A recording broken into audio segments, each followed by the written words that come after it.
You know what else is remarkable? The two ends of the surah, both of them deal with salah. When do you recite Quran? Iqra. Where do you recite Quran? In salah. Where do you make sajda?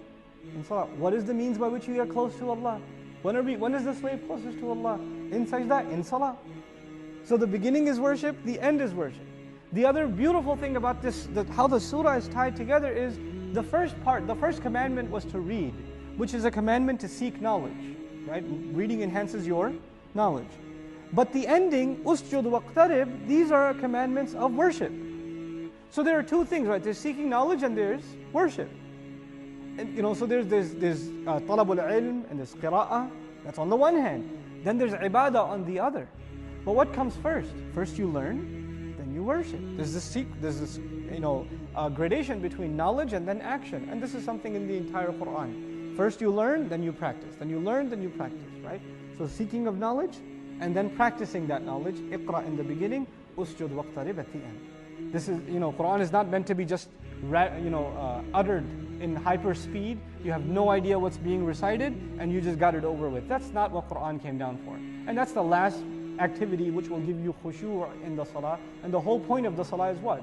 Remembering Allah. Aqim as-salata li dhikri, Allah says. Establish salah so you can remember me. How are you remembering Allah if you can't even keep up with the words?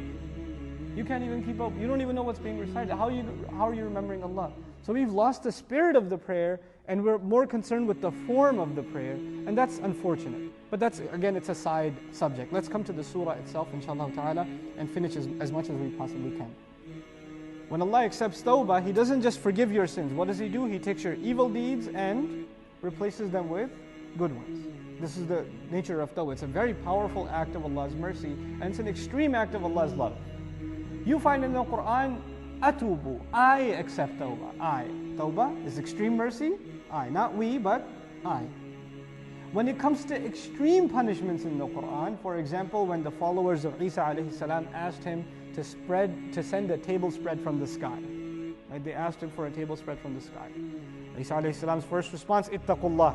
Fear Allah, have taqwa of Allah. What are you asking for? And this is appropriate for Isa alayhi salam because he is the last of the messengers to Bani Israel, and they've been asking for miracles for generations. And after seeing the most amazing things, they still don't have iman. Their hearts are still hard. So now you're still asking for a table spread, you're still asking for a miracle to see. Allah Azza wa Jal did say He's sending it down, but He sent a warning with it. And what's the warning? If anybody disbelieves after this, فَإِنِّي أُعَذِّبُهُ عَذَابًا لَا أُعَذِّبُهُ أَحَدًا مِنَ الْعَالَمِينَ. Then it is I who will torture him with a torture for sure, that I have never tortured anyone with. Very strong language, and the strength of the language becomes even tougher because of what word? I, instead of we. So there's a difference between how they're used in the Quran. But one last point that is not commonly noted, and it's very important to note, it's beautiful about the Quran. People who get confused about the use of the word we in the Quran don't read Quran carefully enough. Whenever the word nahnu occurs for subhanahu wa ta'ala in the Quran, right after or right before, either there's the word Allah or there's the word Rabb. Both what version? Singular. So it's never confusing that is it really plural or is it one? Immediately the singular form is used. For example, even in this surah, Inna anzalnahu fi laylatul qadr, right? But then, as you go forward, you'll find the word Rabb. You'll find, and we'll discover it, inshallah ta'ala. Okay? How did Allah teach His Sahaba, the Sahaba of the Messenger?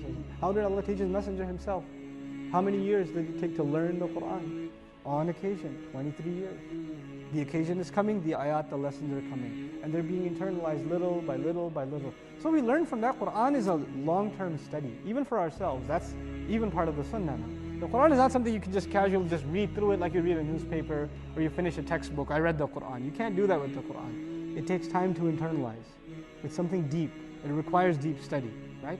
So the word anzalna for the first heaven. And from there down to the Messenger ﷺ over the next 23 years. Found in a hadith, this is from many athar of the Sahaba. The gist of it is called Laylatul Qadr because the word Qadr means estimation, determination also. Determination. Allah Azza wa Jalla Himself, He is Wallahu ala kulli shay'in qadir. Same root. Allah has estimate and control over everything. But you know how there's a 30-year plan or a million-year plan, but then there's a year's budget, right? Or the actions that need to be taken for that year. In Lata'if al-Isharat, this is actually something really beautiful Al-Fushayri rahimahullah wrote in the 4th century. I want to share the quote with you. في ليلة قدر فيها الرحمة لأوليائه. First of all, it is a beautiful night in which Allah decreed mercy for His close friends. May Allah make us from them. يجد فيها العابدون قدر نفوسهم. The worshippers of Allah realize the worth of their own selves in this night. Qadr again, the qadr of their own selves, meaning the appreciation of their own selves. What that means is the people who take advantage of this night, they realize what they are worth to Allah. Because if you're not worth anything to Allah, you'll sleep through it. You won't take any advantage of it. Okay, so the ones who really appreciate Allah find what they are worth to Allah in this night. قدر نفوسهم. وَيَشْهَدُ فِيهَا الْعَارِفُونَ قَدْرَ مَعْبُودِهِمْ. And those who really seek to recognize Allah, they appreciate the one that they're worshipping in this night. They really find an appreciation of Allah like no other night in this night. Allah knows everything already, but He lets His angels know of what the plan is for this year. What is Allah decreed for the people for this year? He informs the angels of that in this night. So for that year, basically the execution of Allah's plan is dedicated or is delivered to the angels in Laylatul Qadr. That's the first thing for that next year. وَقِيلَ إِنَّهَا سُمِّيَتْ بِذَلِكَ لِعَظِيمِ قَدْرِهَا وَشَرْفِهَا. This is the other thing. Qadr not just means estimation, calculation, precision. It also means honor, nobility, dignity. So it's called the night of great dignity and nobility also, because of its great nobility. Then كذا, and Al-Zahri calls it that too. وَقِيلَ سُمِّيَتْ بِذَلِكَ لِأَنَّ لِلطَّاعَاتِ فِيهَا قَدْرًا عَظِيمًا. This is beautiful. And it's called the night of appreciation. Qadr is also to appreciate. And it says that the Mufassirun say, it's called this night because in this night when people obey Allah, Allah really appreciates it. That this is the night of Allah appreciating the worship of and the ibadah of His slave. And obviously, so appreciated it is that He counts this one night's worship as how many? 1,000 months, right? So 1,000, al-alf khayru min alf, better, more than 1,000 months. So it's not even, it is 1,000 months, it is better than 1,000 months. So He went even further than 1,000 months, subhanAllah. Then finally, وَقِيلَ الْخَلِيلُ سُمِّيَتْ لَيْلَةُ الْقَدْرِ لِأَنَّ الْأَرْض تَضِيقُ فِيهَا بِالْمَلَائِكَةِ. The word qadr in Arabic has one more meaning that's also used in the Quran, and that is constriction, congestion, to be stuck in something. So Allah Azza wa Jal, for example, in Surah Al-Talaq, He says, وَمَنْ قُدِرَ عَلَيْهِ رِزْقُهُ. Whoever his provision became tight on him, meaning their budget became tight, right?